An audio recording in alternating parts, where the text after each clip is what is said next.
যান বাহন থকা ব্যক্তিসকললৈ ভাল খবৰ। এতিয়া আপোনালোকে দ্বিতীয় অফিচত যাব নালাগে। ঘৰতে বহি আপোনালোকে এটা ফোন কৰিলেই মানুহ আহি পাবহি আৰু ঘৰতে আপোনাৰ সমস্যা সমাধান কৰিব পাৰিব। এটা ইনফৰ্মেশ্যন ব্লগ এটা লৈ আহিছোঁ, বলক আজি এটা ইণ্টাৰেষ্টিং ব্লগ ভিডিঅ' আৰম্ভ কৰোঁ।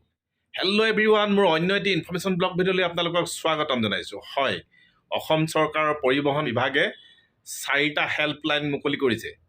এতিয়া আপুনি দ্বিতীয় অফিচত গৈ আপোনাৰ সময় নষ্ট কৰি বা আপুনি বহুত দূৰৰ পৰা গৈ অফিচত বা কাৰ্যালয়ত গৈ পেলাই আপুনি তাত লাইন পাতি থাকিব নালাগে। ফিটনেছ বনাবলৈ বা আপোনাৰ ড্ৰাইভিং লাইচেঞ্চ যদি আপুনি ৰেনু কৰিবলগীয়া আছে বা আপুনি কৰ পৰিশোধ কৰিবলগীয়া আছে বা লোনৰ আপোনাৰ যদি লোন শেষ হৈ গৈছে আপুনি সেইখিনি আপডেট কৰিবলগীয়া আছে বা আপুনি প্ৰদূষণৰ নথি পত্ৰ ল'বলগীয়া আছে, তেনেকুৱা যিবিলাক কাম আছে, যিবিলাক বীমা আছে ধৰক, সেই কামখিনি আপোনাৰ যান বাহনৰ যিখিনি কাম কৰিবলগীয়া আছে আপোনাৰ যদি পেণ্ডিং হৈ আছে, আপুনি যাব পৰা নাই সময়ৰ অভাৱত, গতিকে চৰকাৰে বৰ ধুনীয়া সুবিধা এটা লৈ আহিছে। আৰু 15 মাৰ্চৰ পৰা 31 মাৰ্চলৈ এইটো এটা সুবিধা দিছে ৰাইজক, ঠিক আছে। গতিকে ডিজিটেল হোৱাৰ পৰা বহুতো কামবিলাক আমাৰ একেবাৰে মানে সহজ হৈ আছে কৰিবৰ কাৰণে। গতিকে পাব্লিকৰ কাৰণে চৰকাৰখনে বহুত সুবিধা কিছুমান একেবাৰে থ্ৰুতে কাম কৰিব পৰা সুবিধা কৰি দিছে। আৰু এতিয়া 15 মাৰ্চৰ পৰা 31 মাৰ্চলৈ এই যিকেইটা 4টা নাম্বাৰ দিয়া হৈছে, সেই 4টা নাম্বাৰ আপোনালোকে নোট কৰি থওক, আপোনালোকে মনত ৰাখক।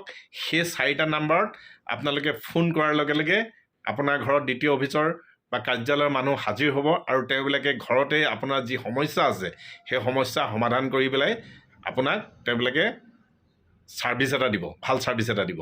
এই অভিযানটোৰ নাম হ'ল ৰাজপথ মিছন চাৰখাৰ 3। ৰাজপথ মিছন চাৰখাৰ 3। গতিকে এই আঁচনিৰ আণ্ডাৰতে এই কামখিনি কৰিব। কাৰ্যালয়ত আপুনি যাব নালাগে। পুনৰ কৈছোঁ, আপুনি সময় নষ্ট কৰিব নালাগে। আপুনি ফিটনেছ লাইচেঞ্চ বা লাইচেঞ্চ ৰেনু কৰিবলগীয়া আছে বা কৰ পৰিশোধ কৰিবলগীয়া আছে বা আপোনাৰ ধৰক প্ৰদূষণৰ আপোনাৰ প্ৰমাণ পত্ৰ ল'বলগীয়া আছে, গোটেই কামখিনি আপুনি ঘৰতে বহি পেলাই কৰিব পাৰিব। মাথো এটা কল কৰক আৰু ঘৰত মানুহ আপোনাৰ আহি পাবহি। গতিকে আপোনালোকে বিশ্বাস হৈছেনে নাই সেই কথাটো চাবৰ কাৰণে আপোনালোকে এটা কল কৰি চাব পাৰে। যদি আপোনালোকৰ তেনেকুৱা সমস্যা আছে সমাধান কৰিবৰ কাৰণে আপোনালোকে কল এটা কৰি চাওক। গতিকে এইখিনিকে আপোনালোকক মই অলপ দেখুৱাব বিচাৰিছোঁ। বাহনৰ বীমা, ফিটনেছ, প্ৰদূষণ পাৰ্মিট আদি নথি পত্ৰ আপডেট কৰা নাই নিছে। যদিহে এই সকলোবোৰ নথি পত্ৰ আপুনি আপডেট কৰা নাই, তেতিয়া আপুনি চিন্তা কৰিব নালাগে, কাৰ্যালয়লৈ নহাকৈ কৰিব পাৰিব এই কাম। এই সকলোবোৰ কাম আপোনাৰ কাৰ্যালয়লৈ নহাকৈ হ'ব, ঘৰতে বহি এই সকলোবোৰ কাম হৈ পৰিব।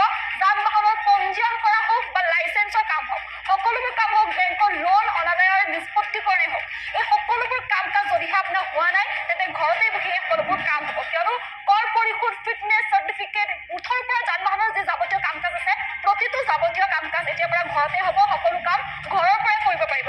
অৰ্থাৎ আপুনি ঘৰৰ পৰাই সকলো কাম কৰিব পাৰিব। কোনো কাৰণত আপুনি কাৰ্যালয়লৈ যাব নালাগে। 50টাৰো অধিক সেৱা এই নম্বৰৰ জৰিয়তে কৰিব পাৰিব। বিশেষ নম্বৰ মুকলি কৰা হৈছে, য'ত আপুনি 50টাৰো অধিক সেৱা আপুনি ইয়াৰ জৰিয়তে কৰিব পাৰিব। যদিহে আপুনি এতিয়াও আপডেট কৰা নাই, শীঘ্ৰে জনাওক পৰিবহণ বিভাগ। যদিহে এতিয়ালৈ আপোনাৰ এই যাৱতীয় যি নথি পত্ৰ এই সকলোবোৰ যদি আপডেট কৰা নাই, এতিয়াই জনাওক। ৰাজপথত মিছন চাৰখাৰ 3 সমান্তৰালকৈ ঘৰে ঘৰে যাব পৰিবহণ বিভাগৰ লোক। আজিৰে পৰা 31 মাৰ্চ পৰ্যন্ত ৰাজ্যত চলিব বিশেষ জনসেৱা পথে। ৰাইজৰ বাবে পৰিবহণ বিভাগে মুকলি কৰিছে 4টাকৈ নম্বৰ, 4টা বিশেষ নম্বৰ ৰাইজৰ বাবে মুকলি কৰিছে পৰিবহণ বিভাগে। গতিকে সকলো কাম ঘৰতে বহি হ'ব। আৰু এই নম্বৰকেইটা হৈছে, আপুনি নোট কৰি ৰাখক নম্বৰকেইটা, যিহেতু 4টাকৈ নম্বৰ আপোনালোকৰ বাবে মুকলি কৰা হৈছে। প্ৰথমটো হৈছে 9127206803।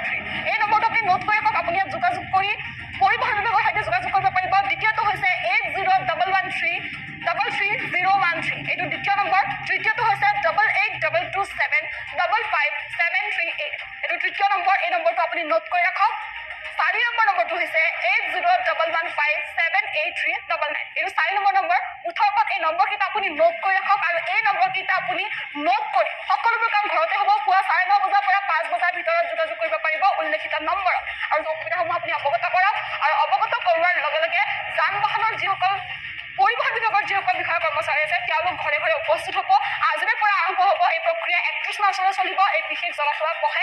আৰু 31 মাৰ্চলৈ এই সময়ছোৱাত পৰিবহণ বিভাগীয় কৰ্মচাৰী আপোনাৰ অসুবিধাৰ প্ৰতি লক্ষ্য ৰাখি ঘৰে ঘৰে উপস্থিত হৈ সকলোবোৰ কাম কাজ ঘৰতে বহি তেওঁলোকে কৰি দিব।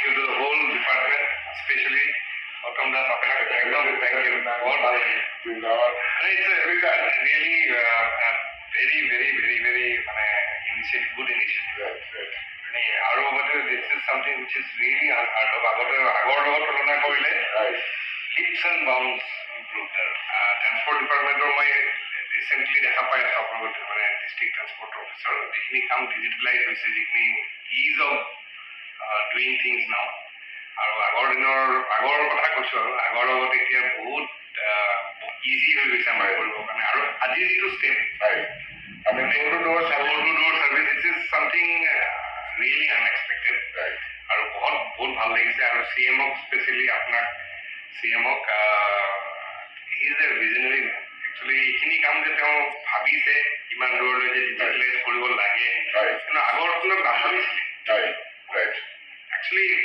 মানে ভবাটো এটা ডাঙৰ কথা আৰু মানে আজি ট্ৰান্সপৰ্ট ডিপাৰ্টমেণ্টৰ ফেচলেছ কণ্টেক্টলেছ 52 ছাৰ্ভিচ এতিয়া মানুহে ঘৰতে বহি পাৰে খালি হ'লে মইতো দিয়কচোন হাফ অফ মাই গোটেইখিনি অলমষ্ট গোটেইখিনি মই কৰি দিছিলোঁ ঘৰতে বহি কৰি দিব পাৰিলোঁ আপোনালোকে লাষ্ট পাৰ্টখিনি মোক কৰি দিলে যিটো কাৰণে মই যাব লগাই নহয় ফেণ্টাষ্টিক আৰু ইট ইজ ৰিয়েলি মানে আপোনালোকে গোটেইখিনি ভাবিছে এনেকৈ কৰি আৰু